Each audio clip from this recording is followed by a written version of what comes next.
আবারও আমরা বলতে চাই, আগামী ডিসেম্বরের মধ্যেও জাতীয় নির্বাচন অনুষ্ঠিত হবে। পতিত পরাজিত পলাতক স্বৈরাচারের কাছে মানুষের অধিকার প্রতিষ্ঠা কিংবা নির্বাচন কোনো গুরুত্বপূর্ণ কিছু ছিল না। সুতরাং সংস্কার ইস্যুর পাশাপাশি জাতীয় নির্বাচন অনুষ্ঠানের জন্য অন্তর্বর্তীকালীন সরকারের দৃশ্যমান প্রস্তুতি নেওয়া উচিত বলে আমরা বিশ্বাস করি বা আমরা মনে করি। অতীতে বিভিন্ন সময় এই বাংলাদেশে তত্ত্বাবধায়ক সরকার নিরপেক্ষ নির্বাচন অনুষ্ঠিত করেছে এবং প্রত্যেকটি ক্ষেত্রে আমরা দেখেছি তত্ত্বাবধায়ক সরকার 3 মাসের মধ্যেই সফলভাবে জাতীয় নির্বাচন অনুষ্ঠান সম্পন্ন করেছে।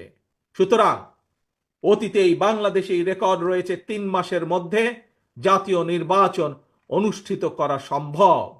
কিন্তু আজ আমরা দেখছি 10 মাস পার হয়ে গেল, অন্তর্বর্তীকালীন সরকার নির্বাচনের দিনক্ষণ ঘোষণা করছে না।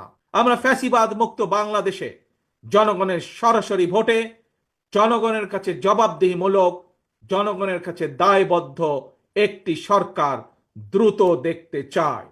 অন্তর্বর্তীকালীন সরকারের প্রতি আহ্বান, আগামী ডিসেম্বরের মধ্যেই জাতীয় নির্বাচন অনুষ্ঠিত হতে হবে।